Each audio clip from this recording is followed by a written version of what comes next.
Africa continent में एक देश है तंजानिया करके। यहाँ एक ऐसे स्ट्रेंज ट्राइब हैं जो आज के दिन तक स्टोन एज के जमाने की तरह रहते हैं। ये लोग खुद के लिए शिकार करते हैं। शिकार करने के लिए ये सिर्फ बोज और एरोज का इस्तेमाल करते हैं। ना इनके पास रहने के लिए परमानेंट घर है। ये लोग चलते चलते हर दिन अपने लिए टेम्परेरी घर बनाते हैं, शिकार करते हैं, खाते हैं, पीते हैं, अगले दिन आगे बढ़ जाते हैं और दूसरी जगह अपने लिए घर बनाते हैं। जिस पानी को देख के नॉर्मल इंसानों को घिन आ जाए और हम लोग उसको टच करने से भी रेजिस्ट करते हैं, उस ब्राउन पानी को ये लोग डेली पीते हैं। और मजेदार बात तो ये है कि इनको इस पानी से ना कोई बीमारी होती है, ना इसी माहौल से कोई तकलीफ होती है। इसी तरह से ये लोग पिछले 50,000 सालों से अपनी जिंदगी खुशी खुशी काट रहे हैं। मगर पिछले कुछ 100 सालों में इनकी पॉपुलेशन में सडन डिक्लाइन देखने को मिला है। हजारों की पॉपुलेशन आज सिर्फ 400 तक सीमित हो गई है। तो क्या है इसके पीछे का असली रीजन? और वैज्ञानिकों को इनके ऊपर रिसर्च करने के बाद इनकी बॉडी में ऐसा क्या मिला जो पूरी दुनिया में और किसी की बॉडी में नहीं है? तो आखिर कौन है ये लोग? तो आइए जानते हैं हाडजा ट्राइब के बारे में। हाडजा ट्राइब की पूरी हिस्ट्री 4 फेजेस में डिवाइडेड है। फेज 1 ये वो फेज था जब ह्यूमंस अफ्रीका से माइग्रेट होकर पूरी दुनिया में फैल रहे थे और यहीं से हाडजा ट्राइब की शुरुआत हुई थी। ये लोग किन्हीं रीजंस की वजह से बाकी दुनिया से अलग हो गए थे। ये लोग परसिस्टेंस हंटिंग करके सरवाइव करते थे, यानी किसी भी जानवर के पीछे तब तक पड़ते थे जब तक कि जानवर को ब्लैक आउट ना हो जाए या फिर वो थक हार कर बेहोश ना हो जाए। फायर के बारे में किसी को पता नहीं था तो ये लोग रॉ मीट खाते थे, यानी कच्चा। तो ये हाडजा ट्राइब की हिस्ट्री का फेज 1 था। अब शुरू होता है फेज 2। इस टाइम पर हाडजा ट्राइब थोड़ा एडवांस बन गए थे। उन्होंने आग का इन्वेंशन कर लिया था। वो कच्चे मीट की जगह उसे पका कर खाने लगे। अपने रहने के लिए अब हाडजा ट्राइब के लोग गुफाओं का इस्तेमाल करने लग जाते हैं। और अब तक क्योंकि जानवर इंसानों से थोड़ा सतर्क होने लग जाते हैं तो उनको चेस करने के लिए ये लोग डॉग्स का यूज भी करने लगे थे। एक और बहुत इंटरेस्टिंग बात यह है कि हाडजा ट्राइब के लोग डॉग्स को किसी जानवर की तरह ट्रीट नहीं करते, बल्कि अपने ही एक साथी की तरह ट्रीट करते हैं। किसी भी शिकार के बाद या किसी भी सामान के आने के बाद डॉग्स का एक अलग हिस्सा बनता है और बराबरी का हिस्सा बनता है। फेज 2 में हाडजा ट्राइब ने मेडिसिन के बारे में भी जाना। जैसे किसी को शिकार करने के दौरान इंजरी हो गई तो उसके लिए कौन से प्लांट के पत्तों की जरूरत है, और भी बहुत सारी नेचुरल मेडिसिन जिनके बारे में हम ह्यूमंस को आज तक नहीं पता, उनके बारे में इन लोगों को तभी पता चल गया था। इसी दौरान इन लोगों में एक स्पिरिचुअल डेवलपमेंट भी देखने को मिलता है। कहा जाता है कि ये लोग कुछ ऐसे मंत्र भी चैंट करने लगे थे जिसके बाद इनका मानना था कि वो मंत्र इनके दुश्मनों से इनकी रक्षा करेंगे, और इन्हीं मंत्रों को ये लोग डिसिप्लिन से आज तक भी परफॉर्म करते आ रहे हैं।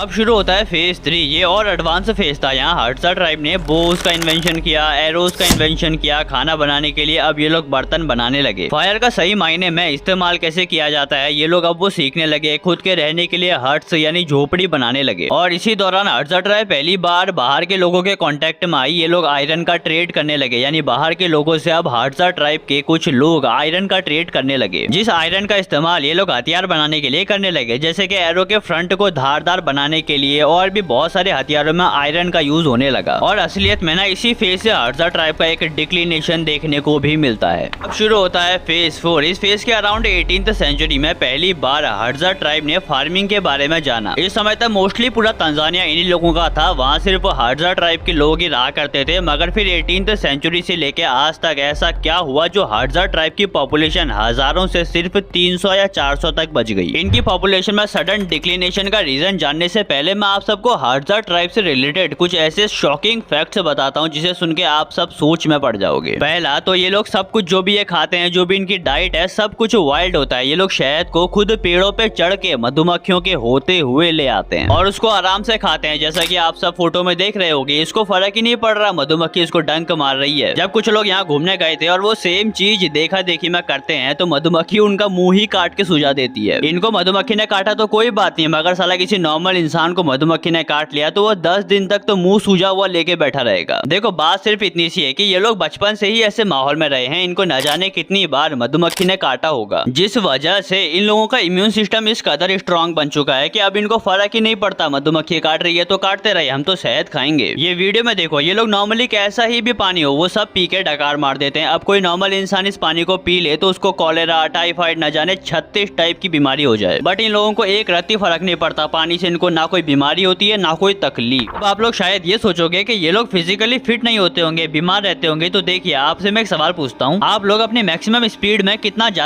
देर तक दौड़ पाओगे? 2 मिनट 3 मिनट चलो तुम बहुत फिट हो तो भी 5 मिनट से ज्यादा नहीं दौड़ पाओगे। मगर भाई ये लोग अपनी मैक्सिमम स्पीड के साथ घंटों तक दौड़ सकते हैं, एक पहाड़ से दूसरे पहाड़ में तो इस तरह जाते हैं जैसे कि इनके लिए ये सब एक खेल हो। अब जब कुछ हमारे यूट्यूबर यहाँ गए थे तो उन्होंने बताया कि ये लोग 5 से 6 घंटा लगातार शिकार करने के लिए दौड़ते हैं। अब बेचारे हमारे यहाँ के यूट्यूबर इनके बीच गलत ही फंस गए। ये लोग तो पता नहीं उनसे कितना ही किलोमीटर आगे निकल जाते थे। और सच कहूँ तो ये लोग हम नॉर्मल लोगों को आलसी ही समझते हैं। और बात कहीं ना कहीं देखा जाए तो सही है। जैसे हमारे लिए खाना सिर्फ एक ऑर्डर दूर रहता है, एक ऑर्डर दिया खाना घर पे पहुंच जाता है, बट ये लोग अपने हर एक वक्त के खाने के लिए 3 से 4 घंटा लगातार दौड़ते हैं। कभी इनकी बॉडी को देखना, इनकी बॉडी इतनी फिजिकली फिट होती है, इतने हेल्थी ये लोग होते हैं कि इनके मतलब तुम फैन हो जाओगे। इनके ट्राइसेप्स देखो, इनके 6 पैक देखो, सब कुछ एकदम मॉडल की तरह ये लोग लगते हैं। एक और बात जो थोड़ी वियर्ड है कि हाडजा ट्राइब के लगभग सभी लोग धुत लेवल के नशेड़ी होते हैं। दारू ये सब तो नहीं पीते मगर चरस गांजा हुक्का चिलम इस तरह पीते हैं जैसे पानी पी रहे हो। और इन लोगों के हिसाब से चरस गांजा इन लोगों को एनर्जी देता है। छोटे छोटे बच्चे तक यहाँ नशा करते हैं। एक और बात जो बहुत इंटरेस्टिंग है कि वैज्ञानिकों को इनकी इंटेस्टाइन में ऐसे माइक्रोब्स, ऐसे बैक्टीरिया मिले जो पूरी दुनिया में किसी और की बॉडी में है ही नहीं। इन गुड माइक्रोब्स का काम होता है खाने को एनर्जी में बदलना, इम्यून सिस्टम को पावर देना, मूड्स और बिहेवियर को कंट्रोल करना। बट ये माइक्रोब्स हमारी बॉडी में नहीं पाए जाते क्योंकि वेस्टर्न फूड कल्चर की वजह से, फास्ट फूड और केमिकली उगाए हुए खाने को खाने की वजह से इनका सफाया हमारी इंटेस्टाइन से हो चुका है। और अब ये सिर्फ पूरी दुनिया में हाडजा ट्राइब के मेंबर्स में ही पाए जाते हैं। इतनी हार्ड लाइफ स्टाइल होने के बावजूद, सर्वाइविंग स्किल्स के होने के बावजूद भी इनकी पॉपुलेशन में एक सडन डिप देखने को क्यों मिल रहा है? तो इनकी पॉपुलेशन में सडन डिक्लिनेशन के 2 ही मेन रीजंस हैं। पहला, हाडजा ट्राइब को तंजानिया की गवर्नमेंट किसी तरह से भी सिविलाइज करने की कोशिश कर रही है। इनको बाइबल पढ़ने के लिए दी जाती है। कुल मिला के इन लोगों को नॉर्मल इंसानों में रहने लायक बनाया जा रहा है। जो लोग अच्छी तरह मान गए तो ठीक, वरना उनको जबरदस्ती भी कन्वर्ट कराया जा रहा है। दूसरा, जब बाहर के लोग इनके पास आए, इनके साथ रहने लगे, कुछ लोग इनसे रेगुलरली मिलने लगे, तो कुछ ऐसी बीमारियां इन सभी के अंदर भी फैल गई जिनका इलाज इनके पास नहीं था। जैसे एक मीजल्स नाम का इन्फेक्शन हाडजा ट्राइब के छोटे बच्चों को बाहर के लोगों से फैल गया था, जिस वजह से न जाने कितने बच्चों की अनरिकॉर्डेड डेथ हुई है। और मेनली इन्हीं कारणों की वजह से आज हाडजा ट्राइब की पॉपुलेशन हजारों से सिर्फ 300 के आसपास बच गई है। तो आप हाडजा ट्राइब के बारे में क्या सोचते हैं बताना जरूर। बाकी आज के लिए इतना ही, मिलते हैं अगली वीडियो में कुछ नया लेकर।